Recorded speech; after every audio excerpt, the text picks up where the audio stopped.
Julio Rudman y su libroteca.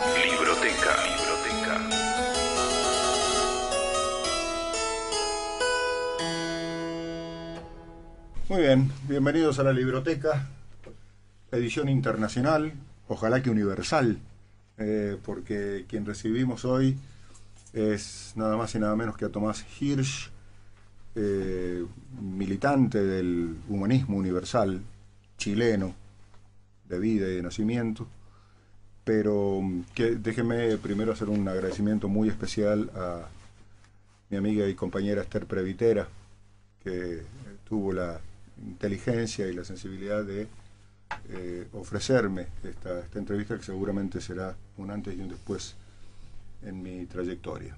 Bienvenido, Tomás. Bienvenido a Mendoza, bienvenido a la Libroteca. ¿Qué tal? ¿Cómo estás? Muchas gracias por esta invitación y por poder estar acá en Libroteca. La verdad es que para mí es un honor. Varias veces, muchas veces he estado por acá en Mendoza, pero primera vez acá en el programa y eso me alegra mucho. Bueno, que sea la primera. De varias, ojalá. Esperemos, bueno, veamos después del programa, a ver qué dicen los auditores. Yo tengo confianza. En realidad la excusa es el libro de ensayos de Tomás, como todas las excusas para traer autores a la Libroteca, que es El fin de la prehistoria, un libro un ejemplar que me prestó precisamente Esther, y que bueno, ahora veo que voy a tener uno propio mío. Y empecemos creo que por una distinción. En realidad este libro tiene un prólogo ni más ni menos que de don Evo Morales, ¿sí? ¿Cómo fue la relación? Bueno, efectivamente tiene el prólogo de Evo Morales, que personalmente considero que es lo mejor del libro, así que si alguien no tiene mucho tiempo, le recomiendo que por lo menos lea el prólogo, que es muy bueno, muy bonito. Bueno, ahora acoto yo, si lee el prólogo va a seguir leyendo, porque Evo Morales le da un buen impulso. A Evo yo lo venía siguiendo hace mucho tiempo, pero lo conocí concretamente acá, en Argentina. Ajá. Y fue una experiencia muy linda porque nos encontramos, los dos fuimos invitados a la Marcha de los Pueblos en Mar del Plata, cuando estuvo Bush por allá, ¿te acuerdas la reunión que hubo del Alca al carajo? Fuimos los dos invitados, en ese momento los dos éramos candidatos presidenciales, yo en Chile, estamos hablando del 2005, Evo en Bolivia, y nos invitaron a ir adelante de la marcha y bueno, fue una situación muy, muy curiosa, muy linda, pero muy llena de anécdotas, porque era a las 7 de la mañana, lo cual a mí ya me parecía insólito. Una marcha a esas horas, los chilenos somos bastante tardíos para las marchas, las hacemos a las 11 y si hay buen tiempo, ¿no? Y yo llegué como a las 7:15, dije, aquí no va a haber un alma, y la verdad es que habían ya al menos unas 10 cuadras totalmente llenas de gente, y Evo estaba parado de adelante, esperando, feliz de la vida. Nos saludamos, él sabía de mí, de mi candidatura, yo sabía mucho más de él era una persona mucho más conocida, y ahí nos fuimos caminando una cantidad de cuadras impresionante hasta el estadio, y en todo ese trayecto fuimos conversando mucho, y rápidamente fuimos sintonizando. La historia posterior es conocida, él salió electo presidente, yo no salí electo presidente, pero mantuvimos un vínculo, y a partir de ese momento yo comencé a viajar a Bolivia, y él se encontró con que había en mí y en el humanismo una visión respecto del conflicto entre Chile y Bolivia que planteaba con toda claridad y precisión que si queríamos resolverlo y si queríamos avanzar eso en integración latinoamericana, un gesto fundamental es que Chile entregue territorio con soberanía de salida al Pacífico a Bolivia. Bueno, no son muchos los chilenos que plantean eso y mucho menos los candidatos presidenciales. Por lo tanto, Evo resonó con esta visión y comenzamos a tener un espacio importante en Bolivia para dar a conocer esta propuesta. ¿Y por qué lo veíamos así? Por supuesto, yo en Bolivia no busco votos ni busco ninguna candidatura, así es que esto tenía que ver sobre todo con una visión ética, con una visión sobre todo política de cómo avanzar en Latinoamérica.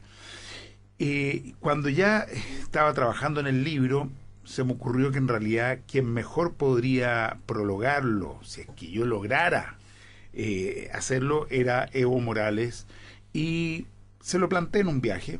Me dijo que sí, pero claro, como pasa con los presidentes, esto tuvo una demora muy larga, toda una burocracia, en fin, hubo que pasar muchos muchas barreras, y finalmente me llamaron de la presidencia de Bolivia, habían pasado como 6 meses, y para decirme que el presidente me tenía un texto, que si quería que me lo enviaran o quería yo ir a recibirlo allá. Y yo dije, bueno, voy feliz de nuevo. Así es que fui una vez más a Bolivia, tuve una reunión con Evo y con Álvaro García Lineras, y ahí Evo me entregó este texto, firmado su puño y letra, y la verdad es que es un texto muy, muy lindo. Tomás, estás en Mendoza en un momento muy particular para Chile, muy particular para el mundo inclusive, y aunque los medios de comunicación, y tal vez sea cierto, dicen que el movimiento de los indignados nace de ese magnífico libro de Stefan Hessel, el ex preso del nazismo, de ese libro que se llama Indígnate. Para mí, yo prefiero creer que tiene que ver con una corriente ética, ético-política y hasta artística o literaria artística que podría arrancar en Rulfo, ¿no? Aquel que decía que los seres humanos no nos vivimos entre creyentes o no creyentes, blancos, negros, amarillos o rojos, de izquierda o de derecha, sino entre indignos e indignados. Es lindo cómo pueden haber distintas interpretaciones respecto a un fenómeno que hoy día es indiscutiblemente una señal de esperanza y de apertura de futuro para toda la humanidad. Yo creo que este fenómeno, y va a sorprender un poquito a los auditores, nace en esta ciudad, en Mendoza. Creo que tiene que ver con los planteos de Silo y sobre todo con la marcha mundial por la paz y la no violencia que se lleva adelante el año 2009, que es el primer evento, la primera marcha por la paz y la no violencia y la modificación de la estructura del sistema que recorre el planeta entero, desde el 2 de octubre del 2009 en Nueva Zelanda, en Wellington, para terminar acá en el Parque Punta de Vacas el 2 de enero del 2010. Esa marcha recorrió toda Europa y claro, no cambió las condiciones del sistema, pero me parece que ayudó enormemente a crear conciencia. Participaron varios cientos de miles de personas. No solo nos reunimos, y me incluyo porque participé de toda la marcha, con presidentes, autoridades, parlamentos, organizaciones sociales, culturales, sino que fueron marchas muy masivas por las ciudades. Y España fue uno de los puntos importantísimos. Creo que el tema de la no violencia, de la democracia real, de la participación, de un nuevo modelo de sociedad, ha ido calando. En definitiva, la verdad es que esto no tiene una sola raíz, no tiene un solo origen. Creo que hay una confluencia de factores. Por un lado, el maltrato a las nuevas generaciones a nivel mundial ha ido aumentando. No olvidemos que en España hay un 42% de desempleo juvenil, lo cual los tiene tremendamente asfixiados. Pero por otra parte, existen hoy día las redes sociales que han ayudado a las nuevas generaciones, sobre todo, a tomar conciencia y a vincularse a tiempo real para intercambiar experiencias y vivencias. Pero en tercer lugar hay un factor que a mí me parece muy significativo. Nuevamente este movimiento surge desde el Cairo. Y digo nuevamente porque en mayo del 68, por más que se pretenda decir que nace en París, nació en la Universidad del Cairo. Nació en las facultades de literatura y de ciencias sociales de la Universidad del Cairo. Ahí fueron los primeros movimientos que semanas después son replicados en la Sorbonne. La gente lo olvida eso, pero es un hecho histórico. No, y además de olvidarlo está el viejo concepto del ombligo de Occidente, ¿no? Si no nace en París, no sirve. No sirve y no existe. Claro. Es como sucede con la filosofía. Si el filósofo no es de apellido alemán, Hegel, Heidegger, Husserl, o de apellido francés, tampoco existe. Y sin embargo tenemos pensamiento importantísimo en América Latina, en Asia, en África. Uno de los grandes intelectuales del siglo XX, sin duda, por lo menos para mí, es Edward Said. Sin duda. Que es palestino. Sin duda, ¿sí? Exactamente. Que tiene una reflexión y un pensamiento que no se corresponde necesariamente con el que proviene del eurocentrismo. Exactamente. ¿No? Me da risa un titular del País de ayer. El 15M se ha irradiado a todo el planeta. Bueno, puede ser un poco cierto, pero sigue siendo la mirada eurocentrista de que desde aquí exportamos todo el pensamiento.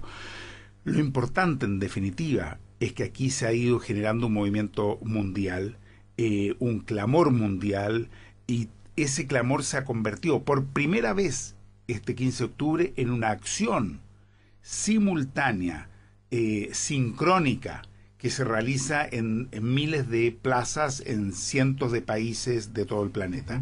Nosotros tuvimos este 15 de octubre acá en el Parque Punta de Vacas con un grupo de estudio haciendo un análisis de la situación mundial. Cada 6 meses nos reunimos gente de distintos países a reflexionar y poner al día, porque hoy día está la velocidad de los cambios, nuestra mirada sobre las tendencias más significativas que vemos a nivel mundial y cómo creemos que van a procesar en los próximos 6 meses. Y hicimos este análisis mientras estaba ocurriendo el 15 de octubre y mientras nos llegaban todas estas noticias, y la verdad es que experimentábamos un aire fresco, no solo el viento del Tupungate, sino un aire fresco muy importante.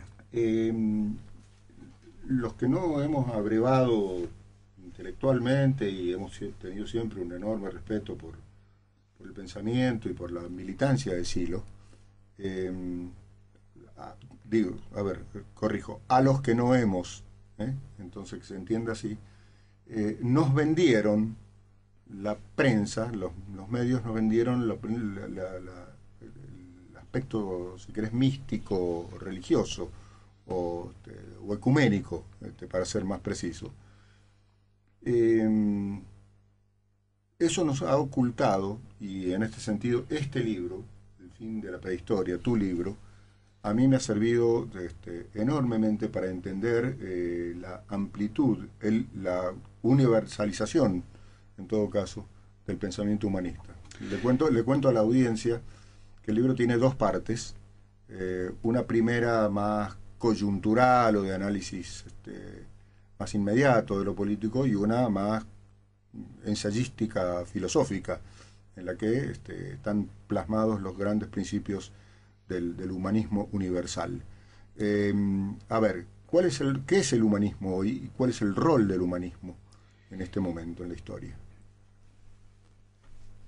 Primero te voy a decir que en el libro, efectivamente, tal como tú dices, creo que se ven reflejados, expresados, traducidos muchos de los pensamientos de Sylo y del humanismo, pero yo justamente no quise en el libro dedicarme a copiar y pegar, porque no me parece. Traté de desarrollar pensamiento propio inspirado por esta corriente. Pero efectivamente en Sylo hay una componente espiritual, si lo quieres llamar así, pero es una parte, porque también es una parte del ser humano. Pero sin duda, y desde mi punto de vista, el aporte más importante de Sylo es en su pensamiento, que plantea una nueva psicología, una nueva historiología, una nueva visión de la organización político-social en orden a la transformación estructural del sistema, y todo eso va acompañado de una búsqueda de contacto también con lo profundo o lo sagrado, como cada uno lo llame, que son distintas dimensiones del ser humano. Yo te voy a explicar el humanismo desde mi vivencia personal. Yo me encontré con este proyecto cuando era muy joven, a los 17 años, y como muchos otros jóvenes estaba buscando y soñando con la transformación de un mundo que consideraba tremendamente injusto, violento, inhumano. Me encontraba por un lado con la oferta del hipismo, con la oferta de la droga, con la oferta de la espiritualidad, si la quieres llamar mística, pero que si bien me atraía e incursioné por ahí, tenía esta característica de desconectarte del mundo y decir, bueno, yo voy a vivir lo mío, yo me voy a iluminar, y si el mundo, perdona la palabra, se jode, bueno, un problema del mundo, sí, pero yo voy a hacer lo mío. Y no me completaba. Y por otra parte existía la propuesta del guerrillerismo, de vamos a cambiar este mundo por la vía violenta, y si bien había ahí un fuerte compromiso social, a mí por lo menos tampoco me completaba, puesto que utilizaba la misma metodología violenta de un sistema que yo rechazaba por violento. Me encontré así con el humanismo, y de algún modo me sintetiza muy bien lo que es el humanismo. Es un proyecto de transformación personal y social simultáneo, entendiendo que yo voy expresándome en el mundo y transformándolo, y ese mundo también se va expresando en mí transformándome, y que no puedo desvincular el proceso personal del proceso social. No hay una cosa primero y después la otra. No hay una cosa primero, esto es un proceso simultáneo, en estructura. El humanismo plantea la ubicación del ser humano como valor y preocupación central. Eso parece algo muy normal, que lo dicen todos, pero no es tan así. Quienes ubican a Dios como valor central, o al dinero como valor central, o a la patria, o al Estado, o a tantos otros valores, desplazan al ser humano al servicio de esos otros valores. Así que primera cuestión, el ser humano como valor central. Si el ser humano es el valor central, la única metodología de acción que acepta el humanismo es aquella que no destruye a lo humano. Por lo tanto, es la de la no violencia activa. De ahí viene el tema de la no violencia activa. No una cuestión romántica, no una cuestión tampoco metodológica, simplemente de la continuidad de ubicar al ser humano como centro. Coherencia. Si es centro, no puede haber una metodología que lo destruya. Claro. En tercer lugar, plantea ningún ser humano por sobre otro ser humano, ningún ser humano por bajo otro ser humano. Es decir, todos los seres humanos son iguales y al mismo tiempo son únicos y diversos. Esa aparente contradicción es la que hace la esencia de lo humano. Somos todos iguales, por lo tanto aquí no pueden haber algunos más privilegiados que otros. Y al mismo tiempo somos todos diversos, por lo tanto aquí no sobra nadie. Aquí cada uno tiene que tener su espacio de libertad. Lo humano, sobre todo, es intención, capacidad de transformación del mundo y de sí mismo. Por lo tanto, poner al centro a lo humano significa abrir posibilidades. Por eso que para el humanismo siempre debe estar abiertas las puertas a nuevas preguntas y a nuevas respuestas. Y no puede haber nunca un dogma que impida la investigación, la búsqueda de nuevas verdades. Eso es central en tu libro, ¿no? Es decir, la ausencia de dogma como postulado, digamos. Además, perdona, sobre todo teniendo en cuenta que los dogmas anteriores y los postulados anteriores han fracasado rotundamente, no han permitido interpretar adecuadamente el momento actual. Pues por eso, efectivamente. De todas maneras, el humanismo, según si entendí bien el libro, abreva en varias de estas corrientes, ¿no? En el marxismo, en el existencialismo, en varias, marcando los pros y los contras que han aportado a la historia de la humanidad, a la historia reciente, ¿no? Sin duda alguna, y en ese sentido, como decimos en Chile, no sé si se ocupa acá, no pretendemos decir que inventamos el café con leche. Claro. Acá decimos el dulce de leche. El dulce de leche, bueno. El humanismo no nace de la nada, no nace de generación espontánea. Claro. Abreva, por cierto, recoge lo mejor del pensamiento y de la acción también de hombres y mujeres de distintos momentos históricos. Existe por lo demás también un humanismo histórico, el humanismo renacentista.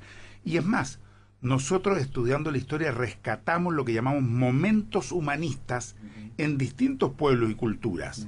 En el México precolombino hay un momento en el cual se rechaza la antropofagia e incluso la toma de prisioneros, el sacrificio humano. Hay otro momento en que eso no sucede, lo mismo hay en China, en fin. En el marxismo hay, sobre todo en lo que se viene a llamar el Marx joven, en cierto momento el marxismo, una visión antropocéntrica, una visión que pone al ser humano por delante y su expresión de la libertad. El marxismo, que al final marca muy fuerte el tema de las condiciones objetivas y que de algún modo objetiviza a lo humano, bueno, es una cierta mirada de ese marxismo, pero sin duda rescatamos muchísimo, y ni hablar del existencialismo y la pregunta por el sentido de la vida, tema que para nosotros es fundamental. Antes te hablaba de cierta parte del humanismo, pero uno puede hacer otro corto y decir que el humanismo tiene que ver con las preguntas fundamentales. ¿Quién soy? ¿Hacia dónde voy? ¿Cuál es el sentido de mi vida? ¿Qué pasa con la muerte? ¿Qué pasa después de la muerte? Son preguntas que toda persona en algún momento se hace a sí mismo, y son preguntas que muchas veces uno trata de sacar de su cabeza porque complican, son molestas, pero sin embargo que vuelven, son como esas moscas que vuelven. Y no tienen... Entonces parece que es interesante reflexionar sobre ellas. Nos vamos a morir, bueno, qué pena, todos los demás se van a morir, piensa uno. Sí, pero también yo. Bueno, ¿y cómo es este lío? ¿Me voy a morir y todo se termina o no se termina? Y si se termina o no se termina, ¿cómo es el asunto? Bueno, el humanismo no plantea una respuesta específica, pero reconoce que esa pregunta está en cada uno de nosotros y que según cómo cada uno se responda, va a ser también la vida de cada uno. no impone una respuesta así, mira, esto es así, después de la muerte sucede tal cosa. No sabemos, pero según la creencia que tú tengas, es la vida que llevas adelante. Claro. A ver cómo estamos de tiempo. Tenemos un ratito más para el primer bloque. ¿Qué pasa en Chile hoy, Tomás? En Chile se está viviendo un momento fascinante. A ver, la pregunta parece retórica y hasta ingenua, porque todos, más o menos todos sabemos lo que... La pregunta... Yo voy a tratar de respondértela por eso desde adentro, como experiencia. Para hacerla más compleja, porque eligieron a Piñera y ahora están en esto, digamos. Se eligió a Piñera y ese mismo hecho me parece a mí que ha facilitado la fuerza, la expresión y la convergencia de este momento. Yo, que soy un gran opositor al gobierno de Piñera, tengo que decir que todo aquello por lo que estamos hoy día movilizando en el país no fue creado por Piñera. Obvio. La verdad es así y no podemos culparlo a él. Y es más, la concertación durante los 20 años que estuvo en el gobierno profundizó un modelo económico, político y social heredado de la dictadura y de fuerte corte neoliberal, privatizador, concentrador. Lo que pasa es que de algún modo un gobierno socialdemócrata como los de la concertación, tal como sucedió también en España, Francia, Inglaterra y otros, de algún modo amortiguaban o atenuaban la demanda social. Pero ya en el gobierno de Bachelet, el primer año, el 2006, se produjo un fuerte movimiento estudiantil llamada la Revolución de los Pingüinos, que empezó a presionar fuertemente por un cambio de la educación.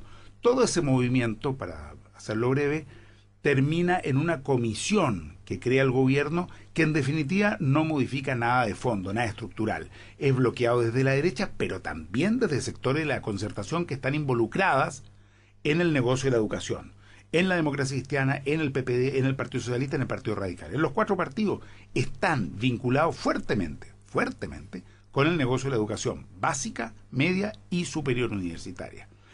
En el gobierno de Piñera, de algún modo se abre un espacio porque el enemigo está más claro, es un poco, bueno, ahí está al frente y hay donde apuntarle, y eso también contribuye. Pero además, la frustración de lo que sucedió el 2006, de estos pingüinos secundarios, que hoy son estudiantes universitarios, comienza a plasmarse en una nueva movilización en la cual se tiene ya la experiencia de la estafa, del fracaso, del engaño, de lo vivido. Y se toma conciencia de que no es posible simplemente completar el movimiento con una promesa del gobierno. Y por eso este movimiento, primero, se hace tan fuerte.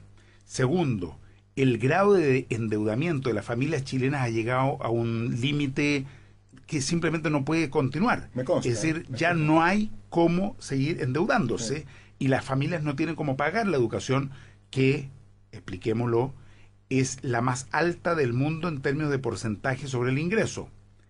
Hoy día la educación, lo que paga la familia chilena, es el porcentaje más alto del mundo como relación a su ingreso. Por lo pronto de la OCDE, donde Chile fue aceptado y le dan mucho bombo. Sin embargo, somos el país con los peores indicadores de la OCDE. Expliquemos que son los países del mundo desarrollado. Entonces, se genera una situación explosiva. Los estudiantes están ahora en la universidad y asumen que hubo un engaño en la negociación anterior.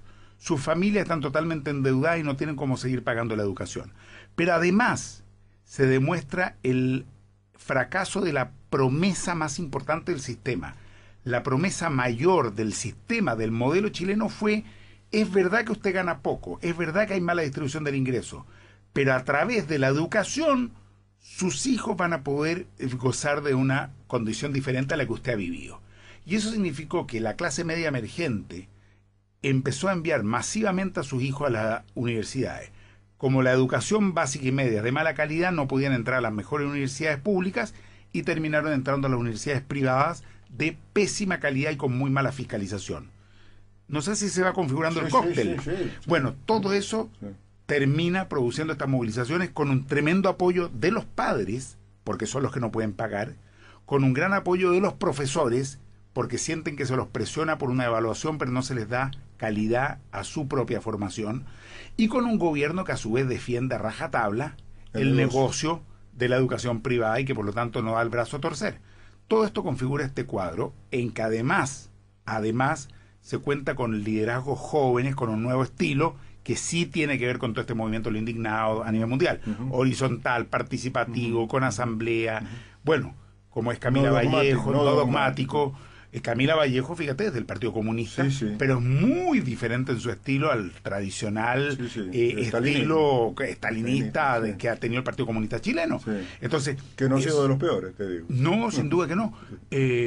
Pero que eso le ha dado también un aire fresco maravilloso. Así es que sí, es un movimiento muy grande. Y Piñera cae entrampado en el propio dogmatismo de la derecha económica chilena. Su propia lógica. Fíjate que es increíble, porque él tiene la oportunidad de hacer una transformación estructural de la educación chilena y quedar para la historia como quien la hizo. Es más, lo puede hacer con fondos del Estado que ni siquiera tienen mucho problema en ocuparlo, porque ellos provienen del sector privado. Pero es el dogmatismo que los atrapa y que no les permite modificar. Sí, es su ADN. Es su ADN. Es su ADN. Su ADN de clase. Estamos transitando la libroteca con Julio Ruzmán. Libroteca.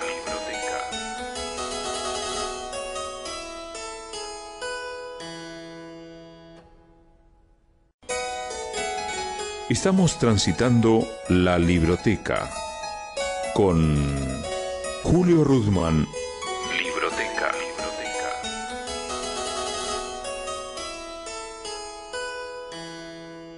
Estamos charlando con Tomás Hirsch en esta libroteca de lujo de hoy. Él es el autor de El fin de la prehistoria, un libro editado en Chile, ¿no? No, Tabla Rasa de España fue quien me lo editó, lo cual fue muy bueno porque me permitió que se distribuyera en toda América Latina y eso permitió rápidamente ediciones en otro idioma. Gracias a que lo toma esta editorial española. Un cortecito y volvemos. Aquí estamos, segunda y última parte de la charla de hoy, de la libroteca de hoy, con Tomás Hirsch, el dirigente humanista chileno, humanista universal, podríamos decir, estaría mejor, digamos, ¿no? De nacionalidad chilena, sí sería mejor. Me decía Esther, cuando creía que yo no sabía quién eras, el eterno candidato. Bueno, sí, he sido candidato muchas veces, pero siempre le explico a la gente, yo no es que nací con vocación de candidato, yo de verdad quisiera ganar, lo que pasa es que no hemos ganado. Hay una característica, me refiero voy a referirme a algunas cosas de la primera parte del libro. Sí. Hay una crítica muy fuerte a estos gobiernos, nosotros llamamos rabanitos, ¿no? Rojos por fuera, pero muy blancos por dentro, digamos, ¿no? En el bloque anterior hacías referencia a los 20 años de la concertación en Chile, a algunos avances que obviamente ha tenido, pero en la gran frustración que demostró inclusive la aceptación personal que tuvieron Lagos y Bachelet al retirarse y la derrota electoral, ¿no? ¿Cómo entender esa contradicción? En toda América Latina, o por lo menos, bueno, para no generalizar, también en la Argentina se ha producido este tipo de cosas, y el humanismo, al menos en la Argentina, y está bien la pregunta respecto de Chile también, el humanismo en la Argentina se ha sumado al pensamiento nacional y popular que encabezó primero Néstor Kirchner y que ahora encabeza Cristina Fernández. Una reflexión, un análisis de esta posición. El humanismo no... ¿Y cómo es en Chile? Digamos, el humanismo no pretende creer que tiene la solución a todos los problemas, ni mucho menos que esta solución la puede producir en forma aislada. En Chile, a finales de los años 80, fuimos uno de los precursores de la concertación de partidos por la democracia. Fuimos fundadores de la concertación junto a otros partidos políticos y organizaciones sociales y participamos con mucha fuerza y entusiasmo del primer gobierno de la concertación del presidente Aylwin. No solo con cargos de gobierno, sino que muy activamente en toda la organización social. Sin embargo, cuando se discute el programa del segundo gobierno, el de Frey, allí se nos hizo evidente que se estaba privilegiando el mantener y consolidar un modelo económico, político, social que nos parecía nefasto para Chile. El primer gobierno, el de Aylwin, era de algún modo de una transición, era de... La salida de la dictadura, claro. Sí, evitar que volviera la dictadura, el peligro existía. Entonces uno podía postergar ciertas demandas sociales, pero había cuestiones fundamentales que corregir después. Una nueva constitución, por lo pronto. Si todavía teníamos y tenemos la constitución de la dictadura, eso es impresentable. Perdón por la interrupción, charlando, para mí, charla inolvidable con don Volodya Teitelboim, cuando yo le preguntaba cuándo terminaba la transición, esto fue en los 90, estoy hablando en los 90 todavía, Volodya me decía, bueno, cuando haya otra constitución, antes no, digamos, mientras Pinochet siga siendo senador vitalicio, no. Coincidimos plenamente. Tenemos una constitución, aún ahora ya sin Pinochet vivo, que es un traje a la medida de un dictador, que se escribe de ese modo y se promulga también de ese modo, sin registros electorales, con una votación totalmente trucha, en fin.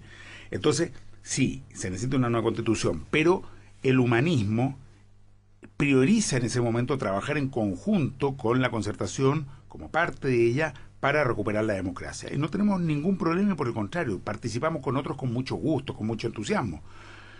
Luego, en el año 99-2000, formamos el Juntos Podemos, la alianza más amplia de izquierda que ha habido en Chile después de Allende, que me lleva a mí como candidato presidencial el 2005. Tuvimos un muy buen resultado para las condiciones de Chile y trabajamos muy bien junto a otros partidos.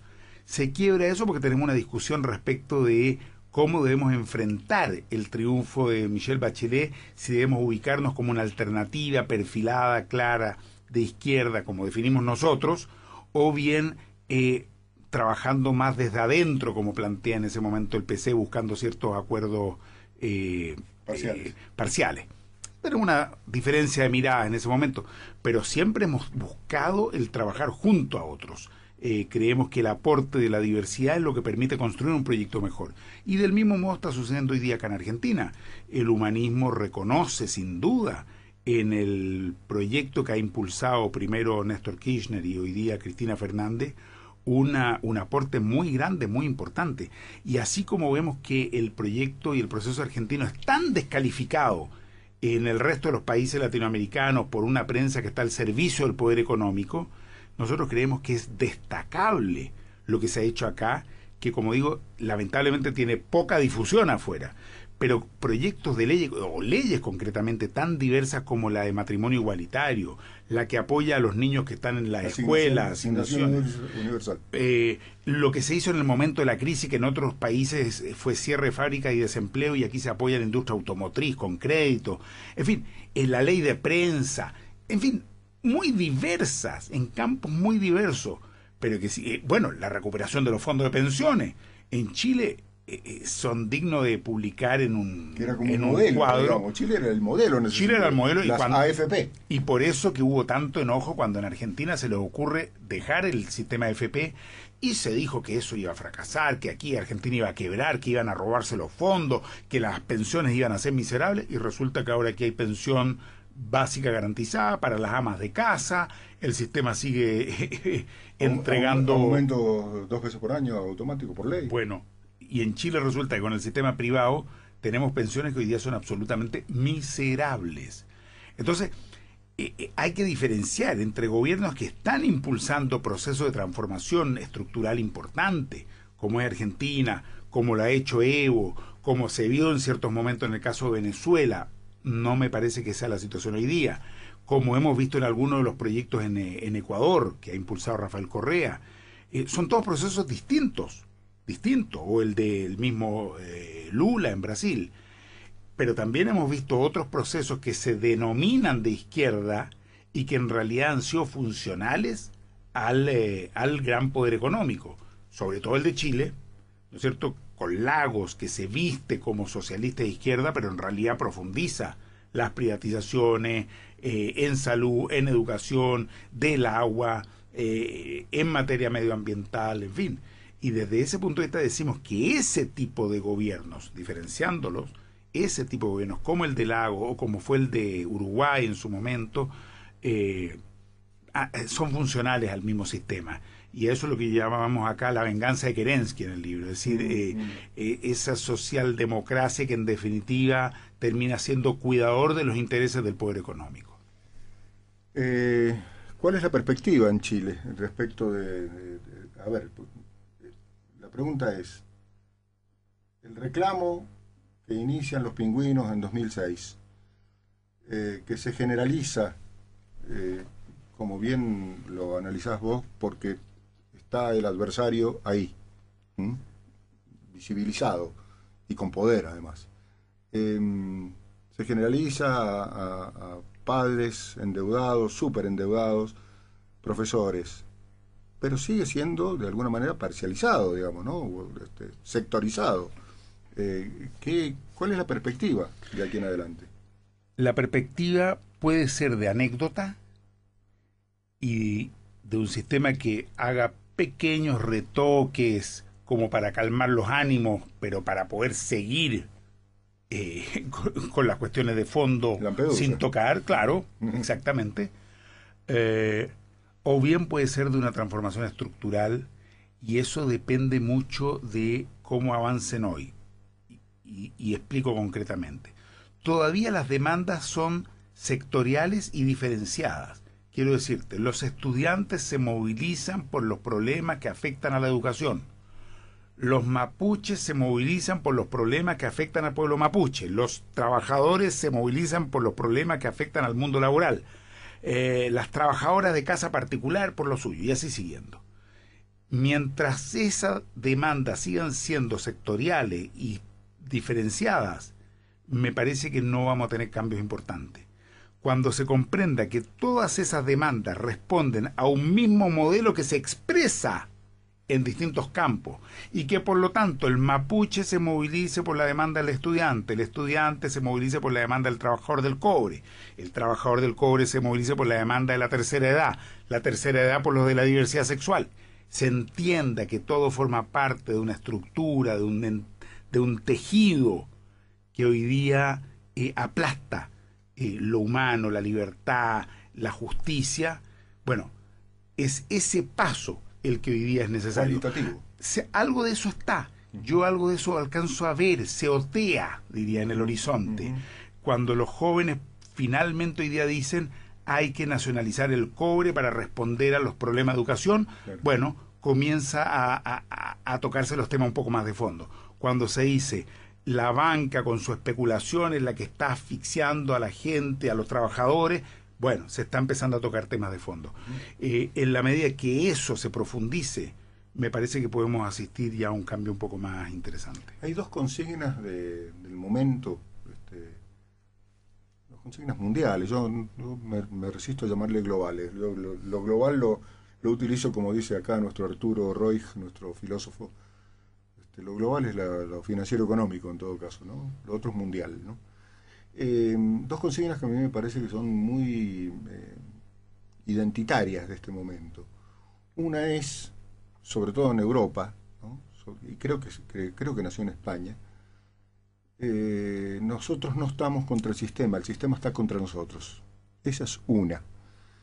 La otra es, en la época de la mayor capacitación, de mayor y mejor capacitación, nosotros los jóvenes no tenemos dónde aplicarla. Estamos parados, como dicen en Europa, o desocupados. Quiero un análisis de esas dos.